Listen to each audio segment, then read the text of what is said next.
टिड्डियां जहां पर रात्रि में विश्राम करती हैं, वहां मादा टिड्डी अपने उदर भाग को जमीन में 15 सेंटीमीटर की गहराई तक गाड़कर जहां नमी मिलती है अंडे दे देती है।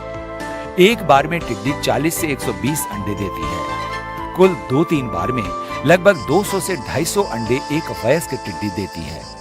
ये चावल के आकार के और नारंगी पीले रंग के होते हैं। इसलिए आवश्यक है कि टिड्डी समूह को अंडे देने से पहले ही समाप्त कर दिया जाए। जमीन में नमी रहने की स्थिति में 10 से 30 दिन के बाद अंडों में से शिशु हॉपर्स निकलते हैं, जिन्हें फाका भी कहा जाता है। हॉपर्स काले और भूरे रंग के होते हैं। ये उड़ नहीं सकते, वरन ये जमीन पर फुदक फुदक कर समूह में आगे चलते हैं। ये वनस्पति के कोमल पत्तों को खाकर उन्हें काफी नुकसान पहुंचाते हैं। इनके नियंत्रण के लिए अपने खेत के चारों तरफ या इनके रास्ते में खाई खोद देनी चाहिए, जिससे सभी हॉपर्स उसमें गिरकर इकट्ठे हो जाएं। इसके बाद या तो उन्हें मिट्टी डालकर दबा दें या उसमें दवा स्प्रे कर समाप्त कर सकते हैं। हॉपर्स से वयस्क टिड्डी बनने में लगभग 20 से 25 दिन का समय लगता है। टिड्डी पहले गुलाबी, फिर भूरी और अंत में पीले रंग की हो जाती है। पीले रंग की टिड्डी पूर्ण वयस्क होती है। मादा टिड्डी आकार में बड़ी होती है और इस पर काले रंग के धब्बे होते हैं। ये प्रतिदिन लगभग अपने वजन के बराबर वनस्पति खा जाती है।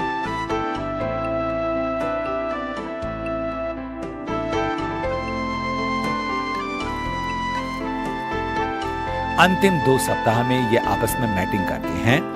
मैटिंग के 24 घंटे के भीतर मादा टिड्डी अंडे देने का काम करती है।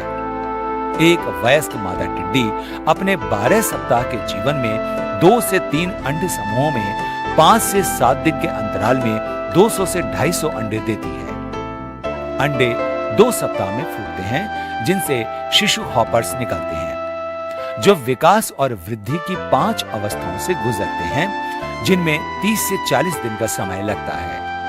इसके बाद 3 सप्ताह में प्रौढ़ बनते हैं। प्रौढ़ बनने के 2 सप्ताह के बाद ये मेटिंग करते हैं और इस प्रकार ये अपनी संख्या में बहुत तेजी से वृद्धि करती है। इनके नियंत्रण के लिए टिड्डी नियंत्रण विभाग द्वारा मेलाथियोन 96% ULV कीटनाशी का स्प्रे किया जाता है। चूंकि ये कीटनाशी काफी जहरीला होता है, इसलिए इसका छिड़काव गैर फसलीय क्षेत्रों में ही किया जाता है। फसलों पर टिड्डी का आक्रमण होने पर किसानों द्वारा क्लोरोपाइरीफॉस 20 EC का 1200 मिलीलीटर प्रति हेक्टेयर या क्लोरोपाइरीफॉस 50 EC का 480 मिलीलीटर प्रति हेक्टेयर या लेम्डासाइलोहेथ्रिन 5 EC का 400 मिलीलीटर प्रति हेक्टेयर या मेलाथियोन 50 EC का 1850 मिलीलीटर प्रति हेक्टेयर का छिड़काव कर टिड्डी नियंत्रण किया जाता है। इन कीटनाशी रसायनों पर कृषि विभाग द्वारा अनुदान भी दिया जाता है। इस प्रकार सामूहिक रूप से प्रयास कर टिड्डी नियंत्रण किया जा सकता है। भारत सरकार का टिड्डी चेतावनी संगठन और राजस्थान का कृषि विभाग मिलकर इसका नियंत्रण करते हैं, जिससे टिड्डी दल से होने वाले नुकसान को रोका जा सके।